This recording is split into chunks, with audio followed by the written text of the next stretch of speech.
What's up everybody, it's Matt from Peter Glenn, and in this video we're going to show you exactly what the difference is between MIPS and non-MIPS helmets. Let's check this out.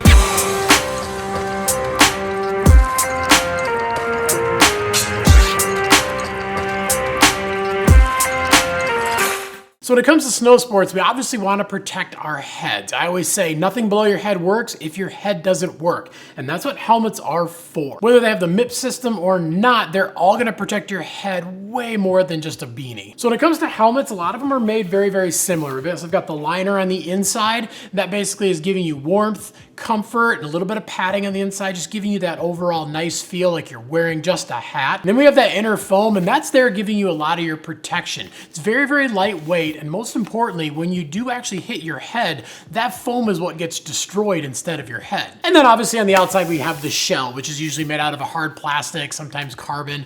That's basically there to keep the helmet lightweight, keep all the foam and the liner and all the guts of the helmet inside, but it's also there to act as your first line of defense for when you do hit your head. So when it comes to the MIPS system, this helmet is actually almost identical. It's slightly different.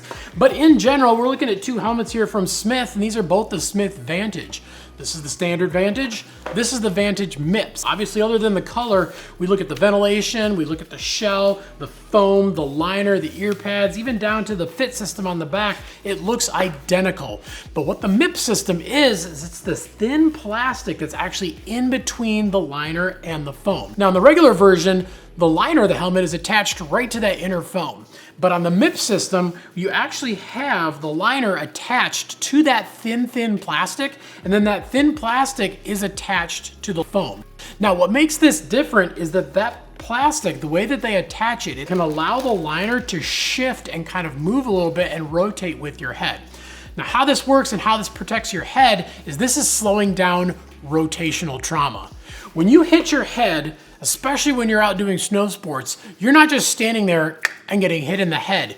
You're moving, you're falling, and when you do that and your head hits the ground, your head is obviously gonna stop for a split second. And when it hits the helmet, same thing. As soon as that helmet hits the ground, it stops. Now your brain is actually floating in fluid inside of your head.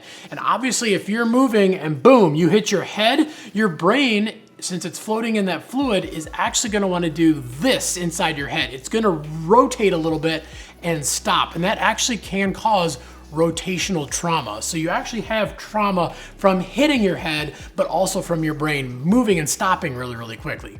Now with this MIPS system, what that allows is that when the outside of the helmet hits the ground and it stops, it allows your head to actually move a little bit. It rotates a little bit with the helmet, significantly slowing down that rotational trauma. When they test these helmets, they actually test them with obviously a dummy head that has all the things to mimic a brain, and they basically test the helmet falling from a certain height and hitting a surface that actually can measure that rotational trauma. And it's pretty insane to actually see the difference between a helmet without the MIPS and a helmet with the MIPS dropping from the same height, hitting the exact same surface. So obviously when it comes down to it, the MIPS helmet is significantly safer, and it's definitely better to have on your head than a non-MIPS helmet. But that being said, even if you don't have a helmet that has the MIPS system, it's still 100 times safer to actually have a helmet on than to not have a helmet. But if you got any questions beyond what we talked about in the video, definitely leave some comments down below. We're on there every single day trying to answer those questions. We wanna make sure we get you into some rad gear, but most importantly, we want to make sure that it's going to fit you properly and it's going to protect you the best way possible so you can spend as many days as you can out riding and enjoying the snow. Also, make sure to like, subscribe, and definitely get that notification bell on too so you can find out when all the new videos drop. And head on out and grab yourself a helmet, whether it's MIPS or not, and get out and ride, because any day of riding is a good day of riding.